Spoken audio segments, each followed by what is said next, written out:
It is day 2 of the Sean Diddy Combs federal trial. Combs' ex-girlfriend Cassie Ventura.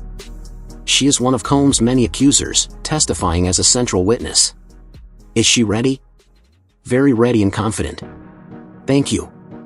Among other things, the singer expected to address the 2016 video of Combs attacking her in a hotel when she was his girlfriend. They called him a music mogul, a kingmaker, the ultimate success story in hip-hop.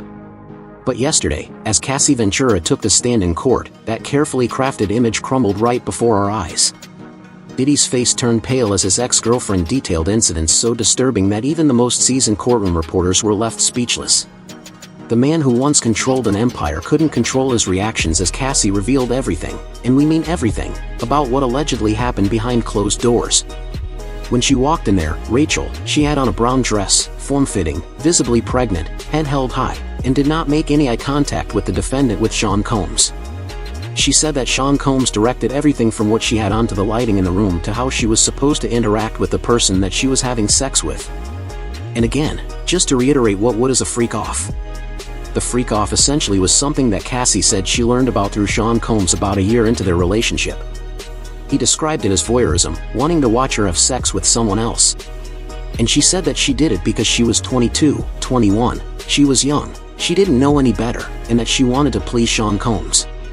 Among other things, the singer expected to address the 2016 video of Combs attacking her in a hotel when she was his girlfriend.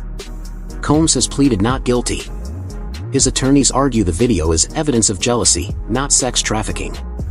And now, for the first time, jurors are hearing what Cassie has to say about that and other aspects of their 10-year relationship. For decades, Sean Diddy Combs walked through the music industry like he owned it, because he practically did. The man built Bad Boy Records from nothing, turned artists into superstars, and created a brand that expanded beyond music into fashion, vodka, and media. On paper, Diddy was the ultimate success story, the guy who showed everyone how to turn hip-hop into serious business money. But that perfect image, that carefully crafted persona of business genius, mentor, and music visionary, it was hiding something much darker, if you believe what's coming out in court right now. While magazines put him on covers for his business moves, while fans cheered his performances, while everyone saw his polished red carpet smile, Cassie Ventura was reportedly living a completely different reality. The contrast was shocking to everyone in that courtroom yesterday. Here's a man who presents himself as the ultimate professional in public. Custom suits, perfect grooming, always saying the right thing in interviews. But the allegations, they paint a picture of someone completely different behind closed doors. Someone unrecognizable to fans who only knew his public face. Court reporters noted how Diddy arrived for day 2, looking exactly like the billionaire mogul we all recognize. He walked in surrounded by his team of high-priced lawyers, nodding confidently to people in the courtroom, even smiling occasionally. The man looked like he was heading to a business meeting, not facing serious allegations from his ex-girlfriend. That confidence, it didn't last long. Multiple witnesses described how Diddy's whole demeanor changed within the first 30 minutes of Cassie's testimony. The swagger disappeared. The confidence evaporated. The calm business face started showing cracks. As Cassie began describing specific incidents from their relationship, Diddy's legal team jumped up with objections repeatedly, almost desperately trying to stop her words. Can you imagine this? The man who built a billion-dollar empire, who controlled the careers of countless artists who negotiated massive business deals, suddenly unable to control his own reactions in a courtroom. Witnesses described how Diddy couldn't sit still as Cassie spoke. The power dynamic had completely flipped. When Cassie actually took the stand, people in the courtroom couldn't take their eyes off Diddy. His face reportedly drained of color, like someone had pulled a plug. He started fidgeting with his tie, then his cufflinks, then just his hands. At one point, court observers noticed him frantically writing notes and passing them to his lawyers. The notes came so fast that one of his attorneys had to put a hand up to slow him down. One court reporter described it as watching someone realize they've lost control of the narrative for the first time in their life. Another person present said Diddy looked physically ill as Cassie calmly detailed their relationship. A third witness mentioned seeing Diddy close his eyes several times like he couldn't bear to look at Cassie or hear what she was saying. And this was just the beginning. As Cassie's testimony continued through the afternoon, the courtroom would soon discover exactly why Diddy couldn't keep his cool. The specific allegation she was about to make would send shockwaves through the entire music industry and potentially destroy the legacy Diddy spent decades building. The man who always controlled the story was about to face a version he couldn't edit or produce. And at some point in time, she actually had said that she looked forward to the freak-offs. Why did Cassie express looking forward to these said freak-offs? When the prosecution asked her, was there ever a time that you enjoyed the freak-offs? This is when Cassie got choked up and she said, I did, but only because I got to spend one-on-one time with Combs, and I really did love him. And that is speaking to the psychological abuse in addition to the physical abuse that she potentially experienced as well. Yeah, she's definitely laying out someone who was young, who was influenced by wanting to have this record career. She signed a 10-album deal with Bad Boy Entertainment led by Sean Combs. And basically describes being enamored by Sean Combs. I'm loving him, not knowing about certain things sexually and him sort of telling her, teaching her about that. And what you hear is someone that was young and said, and she even said, you know, I was young, I was naive, I didn't know any better. But she's really telling the story of someone who thought she was going to be with someone in this music industry that was going to help her career, that cared about her, but quickly learned after the freak-offs, that wasn't the case. And what I thought was also interesting is she said that after that first freak-off, she said she felt dirty. He didn't want to do it. And when she brought up the idea of having a conversation about the freak-offs in an email, which the jurors saw, she said she backpedaled in the email because Combs responded by saying, I know you don't want to do it. And she said, oh, no. Well, it's not that. But that was the beginning. That was in 2010 where she brings up in an email that she wanted to have a conversation about this. And in her words, she didn't want to do it, but she felt like she had to do it. Well, Diane, prosecutors have wasted no time getting right into the alleged abuse that Cassie Ventura says she endured for years. Cassie began by describing how she met Diddy when she was just 19 years old. He was already a major player in the music industry, a millionaire many times over with connections everywhere. She was a young model hoping for a music career. The power difference was massive from day one. And according to Cassie, Diddy knew exactly how to use that power. Her testimony built slowly, like a horror movie where you know something bad is coming but can't look away. First came the smaller control issues. How he allegedly demanded to know her whereabouts at all times. How he would show up unexpectedly if she was out with friends. Then came the career control. How she claims he would threaten to shove her music if she didn't comply with his demands. How he allegedly sabotaged collaborations with other artists if he felt threatened. The most shocking part, court transcripts show Cassie described how Diddy allegedly installed tracking software on her phone. She testified that he would sometimes call her minutes after she arrived somewhere, knowing exactly where she was. She claimed he gradually cut her off from friends who might put ideas in her head about leaving him. One by one, her support system allegedly disappeared until Diddy was all she had. The judge had to call for order 3 separate times during this part of the testimony. Diddy couldn't seem to control himself. He was shaking his head, whispering loudly to his lawyers, making faces that the jury could clearly see. Each time the judge warned him, he'd compose himself for 5 minutes before starting again.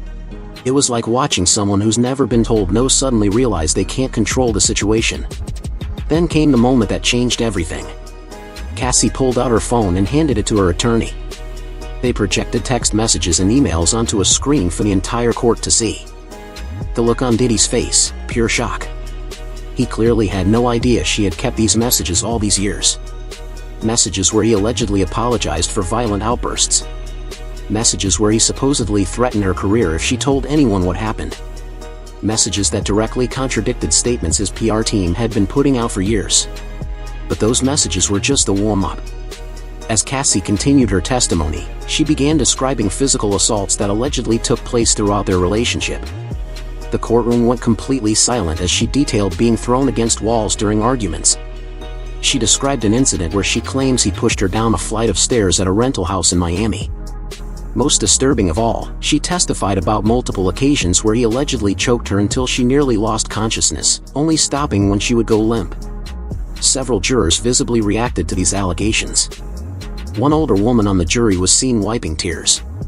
A male juror couldn't maintain eye contact with Diddy after some of the more graphic descriptions. The most seasoned reporters in that courtroom admitted they were unprepared for the level of detail in Cass's testimony. And all of this was just leading up to the hotel incident that would blow this case wide open. Cassie's relationship with Diddy.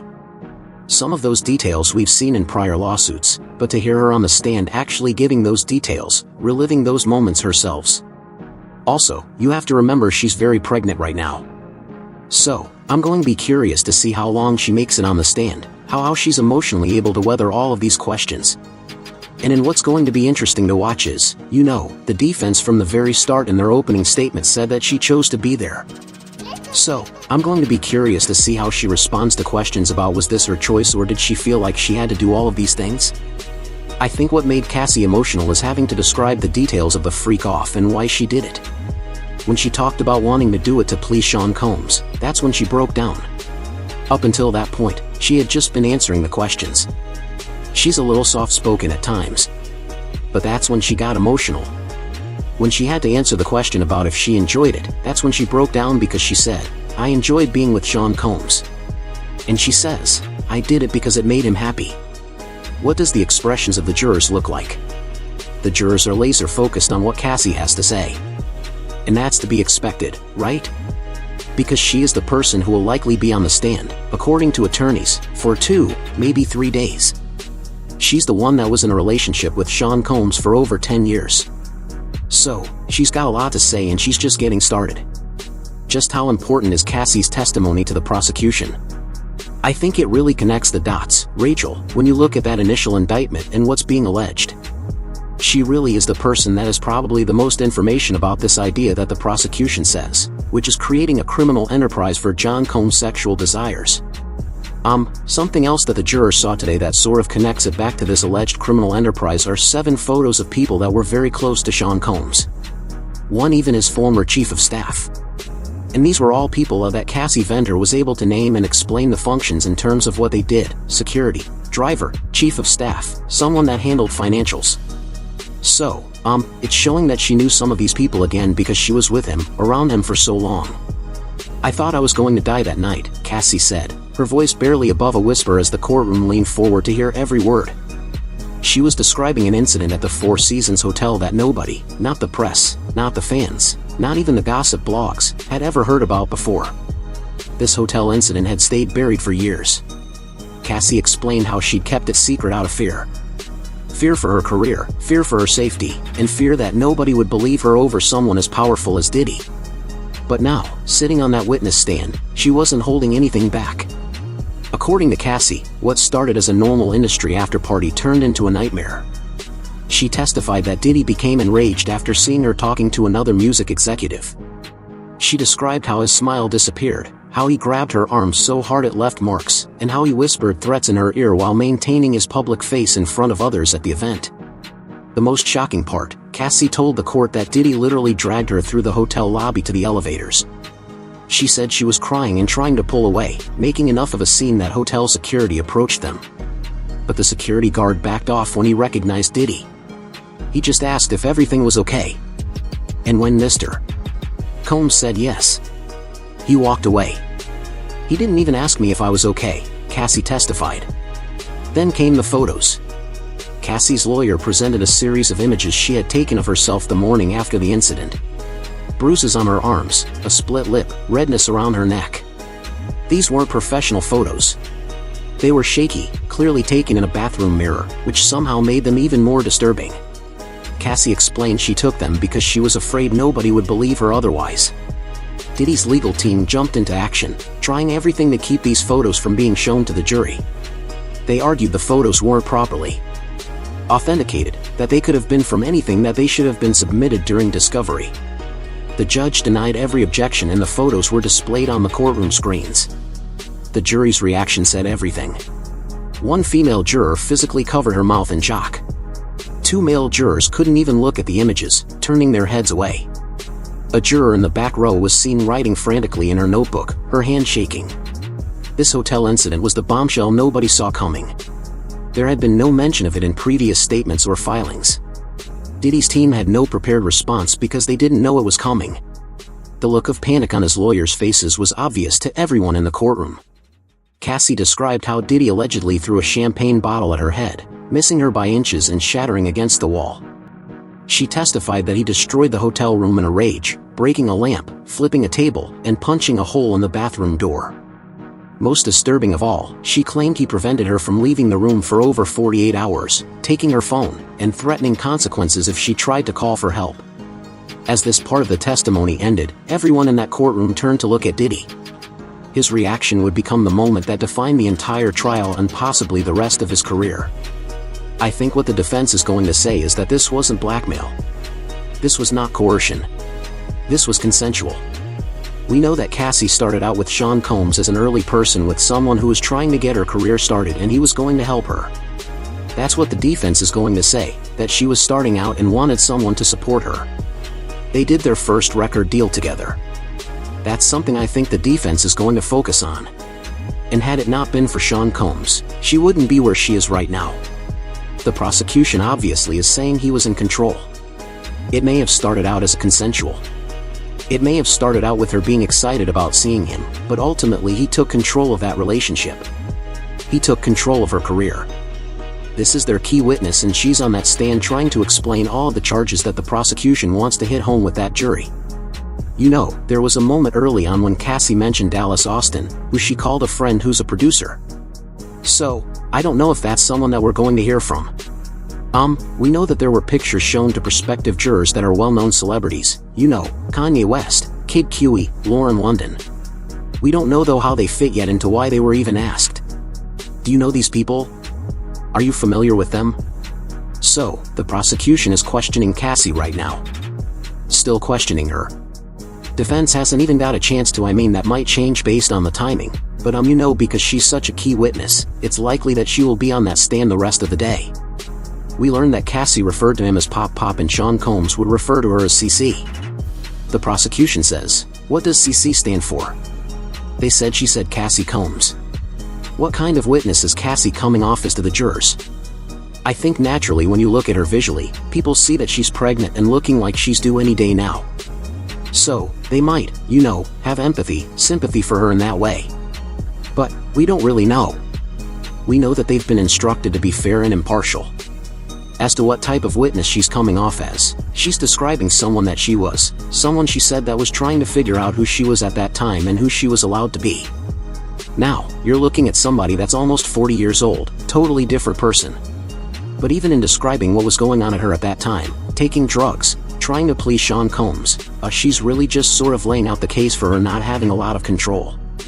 So I think that's the takeaway. This is someone who is making it very clear that at that particular time in her life, she said she did not have any control really over what she wore, what she did, who she was having sex with. She's a different person now. But I think when she talks about those details and even reflecting on them for herself, as we saw today, she broke down on that courtroom. It was the moment nobody in that courtroom will ever forget. Diddy, the man who built an empire on his ability to stay cool under pressure, completely lost it right in front of everyone. The facade cracked, then shattered, and what was underneath wasn't pretty. You have to understand, this is a guy who spent decades perfecting his public image. The smooth-talking businessman, the calm, collected mogul, the man who never lets you see him sweat. But as Cassie's testimony reached its most damaging points, that carefully maintained mask started slipping. Court reporters who've covered hundreds of celebrity cases said they'd never seen anything like it. Diddy literally transformed before their eyes. From the confident industry titan who walked in that morning to a man who looked cornered and desperate as the afternoon wore on. With each new allegation Cassie made, he seemed to physically shrink in his chair. His legal team was working overtime. I heard from someone who was sitting right behind them that Diddy's main attorney kept putting his hand on Diddy's arm, trying to calm him down. At one point, one of the lawyers actually passed him a note that reportedly said, "Stay calm" in all capital letters, but it wasn't working. Things got so bad that Diddy slammed his hand down on the table when Cassie described an incident at his Hampton house. He hit it so hard that the sound echoed through the courtroom. The judge immediately stopped proceedings and warned him, "Mr. Combs, if you can't control yourself, I will have you removed from this courtroom."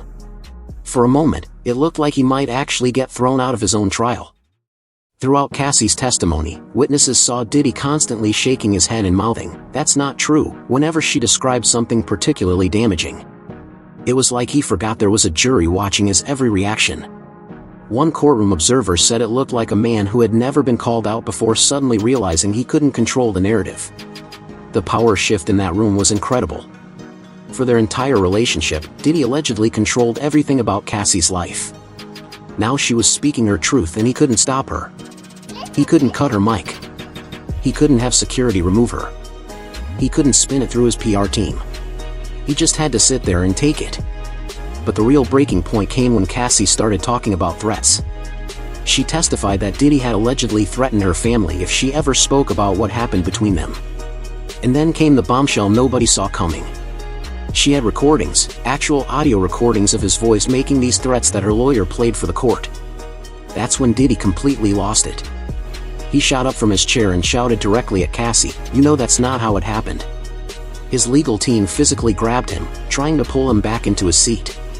It took 3 of his lawyers to restrain him as he continued trying to speak over the recording playing in the courtroom. The judge immediately called for a recess, but the damage was already done.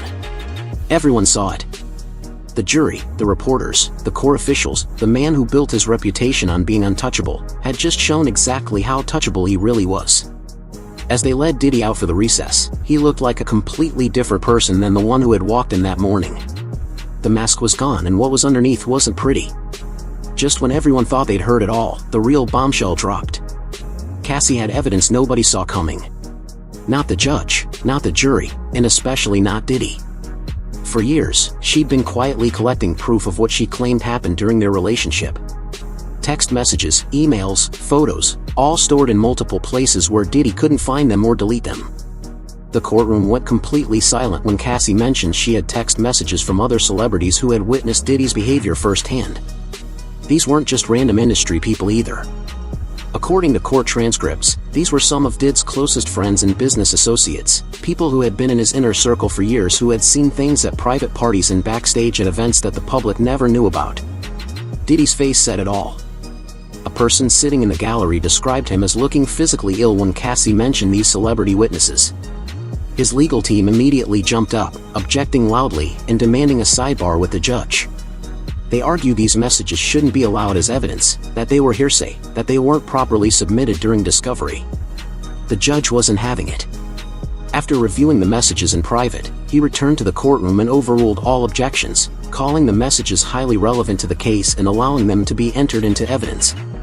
That decision alone caused Diddy to put his head in his hands. He knew what was coming. One by one, messages from famous names appeared on the courtroom screens. A major rapper had texted Cassie after a Grammy after-party. "You okay? What I saw tonight wasn't right. You can stay at my place if you need to." A female pop star had written, "I've known him for 15 years, and I've never seen him act like that with anyone else. This isn't normal. Please call me." Most damaging were messages from a longtime producer who had worked with Diddy for decades. He had texted Cassie after witnessing an incident at a studio. "I can't be around this anymore. I told him to get help. Call me when you're safe." These messages completely contradicted what Diddy had been saying publicly, that no one had ever witnessed inappropriate behavior, that these were private matters being twisted by Cassie. Now the court could see that people had witnessed incidents, had been concerned, had reached out to help her. Then came Diddy's own messages. Screenshots showed texts where he appeared to acknowledge incidents. "I'm sorry about last night. You know how I get when I drink. It won't happen again." Another text from him read, "Whatever you need to make this right, just name it. New car, new apartment, whatever you want." A third message series showed what looked like attempts to keep incidents quiet through financial offers. "My lawyer can draw up the paperwork tomorrow. $2 million clean break. You don't talk about anything from the past 5 years." As these messages were read aloud, something interesting happened in the gallery. Several people who had arrived with Diddy that morning, members of his entourage who had been sitting behind him in support, quietly got up and left the courtroom. They slipped out one by one, unable to continue sitting there as the evidence mounted. By the time this part of testimony ended, Diddy was sitting almost alone at his table. Just him and his legal team. The show of support he'd walked in with that morning had evaporated. The evidence no one saw coming had changed everything. As day 2 wrapped up, the man who walked into court as music's untouchable king left looking defeated. The security team around him couldn't protect him from what just happened in that courtroom. The empire he spent decades building might be crumbling in real time. Cassie Ventura didn't just tell her story today. She potentially rewrote Diddy's entire legacy. The evidence, the testimony, the recordings. It all painted a picture nobody can unsee. The question isn't whether Diddy can win this case anymore. It's whether his reputation can ever recover from what the world heard in that courtroom.